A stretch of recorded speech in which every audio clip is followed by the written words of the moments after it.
नमस्कार मित्रांनो, मी मारुती काळदाते या माझ्या यूट्यूब चॅनलमध्ये आपल्या सर्वांचं स्वागत करतो. आज आपण आपल्या घराजवळ असलेल्या ह्या छोट्याशा बागेत असलेली जी फुलझाडं फळझाडं जी आहेत, काही शोची झाडं आहेत, त्याच्या संदर्भातला हा व्हिडिओ पाहू. मित्रांनो, वृक्षवल्ली आम्हा सोयरी वनचेरे पक्षीही सुस्वरे आळविती असं निसर्गाच्या बाबतीत संतांनी सुद्धा अभंगामध्ये म्हटलेलं आहे. तर आज आपण पाहतोय ह्या वनस्पती ही आहे कढीपत्ता. याला गोडनिंब असं सुद्धा म्हणतात. स्वयंपाकाची चव वाढवणारं ही औषधी पान, केस गळती असेल किंवा वजन नियंत्रणात राखणं असेल किंवा पचनावरती नियंत्रण ठेवणारं, शुगर नियंत्रित ठेवणारं हे कढीपत्ता. तर हा आहे मित्रांनो मोगरा. सुगंधी आणि औषधी असलेला हा मोगरा. त्याची फुलं खूप सुगंधी असतात. त्याच्या अत्तरमध्ये वापरला जातो. त्याचा औषधी म्हणून त्वचा विकारांवर वापरता येतो. मानसिक ताणतणाव त्याच्या सुगंधानं कमी होतो. तर ही आहे कोरफड. ही औषधी अशी वनस्पती त्वचेवरती प्रभावी काम करते. केस काळे ठेवण्यासाठी आणि केसांचे विकार नष्ट करण्यासाठी, पोटाचे विकार कमी करण्यासाठी हे प्रभावी औषध म्हणून वापरता येतं. आपली जर भाजलेली त्वचा असेल, त्याला झालेली जखम असेल, तर तीसुद्धा हे लावल्यामुळं बरी होत असते. आपली रोगप्रतिकारक शक्ती वाढवत असतं, वजन नियंत्रणात ठेवतं आणि शरीरात जर काही विषारी घटक असतील बाहेर फेकतं. ती हे लाल गुलाब आहे. गुलाब तसं तर तुम्हाला माहिती आहे, हे प्रेमाचं प्रतीक म्हणून वापरलं जातं, परंतु त्याचा औषधी उपचारातसुद्धा महत्त्वाचं स्थान आहे. त्वचा चमकदार बनत असते, चेहरा गुलाबी होतो आणि वजनसुद्धा कमी करता येत असतं. असा हा गुलाब. आणि मोगऱ्याची पानं, फुलं, मुळ्या सगळेच म्हणजे त्याचे जे अवयव आहेत ते सगळे औषधी गुणांनी असे युक्त असल्यामुळं त्याला अनन्यसाधारण असं महत्त्व आहे.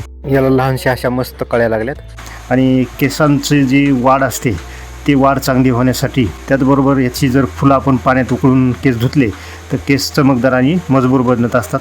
जखमा झाल्या असतील, तोंड आलेलं असेल किंवा दुर्गंधी येत असेल तोंडाची, तर या कामात मोगरा हा उपयुक्त राहतो. आता हे आहे मोरपंखी. आपण घराजवळ लावत असतो.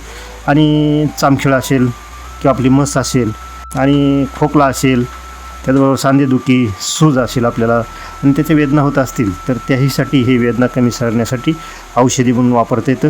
खरूज झाली असेल, खाज असेल, त्याच्यावरती ह्याच्या पानांचा रस औषधी म्हणून आपल्याला वापरता येतो. आणि घराजवळ जर आपण हे लावलं, घरातल्या नकारात्मक शक्ती हे घालवत असतं. आणि थुजी नावाचं जे औषध आहे प्रसिद्ध, त्या औषधामध्ये सुद्धा हे वनस्पती वापरली जाते. आणि हे आहे तुळशीचं रोपटं, जे आपल्या प्रत्येक हिंदूंच्या दारामध्ये लावलेलं आपल्याला दिसतं.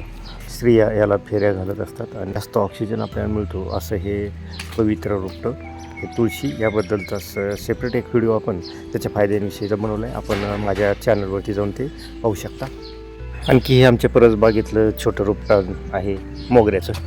याला पण छान अशी पहा, अशी मस्त कळी लागली. त्याला आता नुसतं हात लावला आहे, ते नाकाला लावला हात तरी त्याला मस्त सुगंध येतो. असं हे मोगऱ्याचं झुडूप झाड. आता हे समोर दिसतं आपल्याला, हे आहे ब्रह्मकमळ. हिमालयातलं दुर्मिळ आणि पवित्र असं हे फूल आहे. शंकराला, महादेवाला अतिशय प्रिय असं हे फूल. याचे आयुर्वेदात पण खूप औषधी गुणधर्म वर्णन केलेले आहेत. आता हे आहे वांग्याचं रोप. हे खाल्ल्यामुळं वजन नियंत्रणात राहतं, हृदयाचं आरोग्य ठीक राहतं आणि रक्तातली साखरसुद्धा नियंत्रित राहत असते, पचनव्यवस्था व्यवस्थित चालते. आता हे इकडं दिसतं आपल्याला, हे आहे ऊस. हा ऊस आरोग्यदायी आहे. साखर ह्याची बनवता येते, ऊसापासून गूळ बनवता येतो. त्याचबरोबर तुम्हाला माहिती आहे, ऊसाचा रस घेतला की आपल्याला लगेच ताकद मिळत असते आणि लिव्हर मजबूत राहतं. याच्यामुळं पचनक्रिया व्यवस्थित राहते, किडनी व्यवस्थित आपलं कार्य करत राहते. त्याच्यामुळे ऊसाचा रस घेतला तर त्वचा तजेलदार राहते आणि हाडंसुद्धा मजबूत राहतात. असा हा ऊस. आता हे आहे अडुळशाचं झाड. ताप असेल, कफ असेल, खोकला असेल, सर्दी असेल, तर हे घेतल्यानं ते कमी होत असतं. तर मित्रांनो, याचा औषधी उपयोग दम्याच्या यांसाठी, श्वसनाच्या आजारांवरती आणि कोणाला धाप लागत असेल तर त्याच्यावरती या अडुळशाचा वापर करता येतो. घशात आपल्या खळखव असेल, सूज आली असेल, टॉन्सिल सुजले असतील, नाक फुटलं असेल किंवा आपल्याला मूळव्याध झाला असेल, खरूज असेल, आपल्याला अंगावरती पुरळ फोड येत असतील, तर त्यावरही हे अडुळसा औषधी म्हणून वापरता येतं. हे आहे आता मोठं ब्रह्मकमळाचं झाड. अशक्तपणा त्याच्यावरती हे प्रभावी औषध आहे. त्याचबरोबर श्वसनाचे विकार असतील, खोकला असेल, याच्यावरती पण रामबाण उपाय. ताप आली असेल, सर्दी असेल आणि लिव्हर असेल, यांना ताप घालवण्यासाठी, सर्दी घालवण्यासाठी आणि लिव्हर मजबूत बनवण्यासाठी, हाडं मजबूत बनवण्यासाठी ब्रह्मकमळाचं वापर औषधी म्हणून करता येतो. हे आंबा तर वास्तुशास्त्रानुसार आंब्याचं झाड घराजवळ जर असेल तर आपल्या घरातली नकारात्मक ऊर्जा ते झाड खेचून घेत असतं आणि रोगप्रतिकारक शक्ती आपल्याला आंबे खाल्ल्याने मिळत असते. डोळे चांगले राहतात, पचनव्यवस्था चांगली राहते, त्वचाही तजेलदार दिसत असते, वजनही मर्यादित राहत असतं आणि हृदयाचं आरोग्य आंबा खाल्ल्यामुळं सुधारत असतं. आता हे आहे नारळाचं उंच वाढलेलं झाड. याला चांगली फळं आलीत.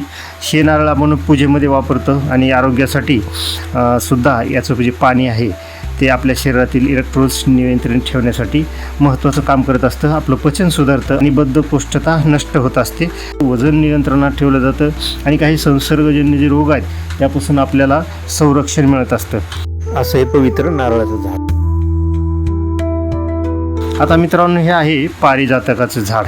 हे तर आपण पाहत असतो, याची सुवासिक फुलं येत असतात आणि ही फुलं नुसती सुगंध देतात असं नाही, ही औषधी पण आहेत आणि याची सांधेदुखीवर, जुनाट तापावर, अशक्तपणावर, खोकल्यावर, त्वचेवर आणि केस गळतीवर हे औषधी म्हणून आपल्याला वापरता येतं.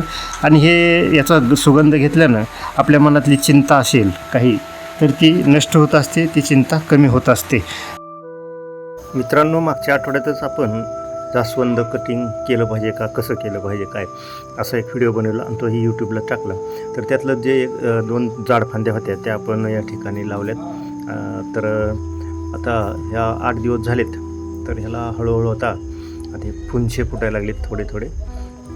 हे झाड आता हळूहळू मोठं होणार आहे. तर हे आपण मागं 8 दिवसापूर्वी कटिंग केलेलं जास्वंदाचं झाड, जास्वंदाची वनस्पती ही चांगली फुटली आहे. बघा आपण प्रत्येक फांदीला 2-4 ठिकाणी हिरवागार असा पाला फुटला आहे. त्याच्यामुळे हे झाड अजून 8-10 दिवसानंतर पूर्णपणे झाकून जाईल. चांगली दाट फुलं येते आणि सध्या आता थोडा पाऊस पण झाला, त्याच्यामुळं हे झाड चांगलं फुटलेलं आपल्याला दिसून येतं. ह्याबाबतचा कटिंग केलेला व्हिडिओ यूट्यूब चॅनलवरती पाहू शकता. आपण पाहतो पावसाळ्यात अत्यंत चवदार, आरोग्यदायी असं हे फळ देणारं हे जांभळाचं झाड आहे. याची पानं, साल, फळ, बिया अनेक आजारांवर रामबाण उपाय म्हणून आपण वापरत असतो किंवा वापरता येतात. मधुमेह असेल, म्हणजे रक्तातली जी साखर असेल त्याबाबत, किंवा रक्तात काही जर कमतरता असेल तर ती कमतरता, पचनक्रिया व्यवस्थित बनवणं, हृदयाचं आरोग्य ठीक ठेवणं आणि त्वचेचे विकार कमी करणं, तोंडावरचे पुरळ, मुरूम यांच्यासाठी हे औषधी असं काम करतं. म्हणून आपण जांभूळ खाल्लं पाहिजे.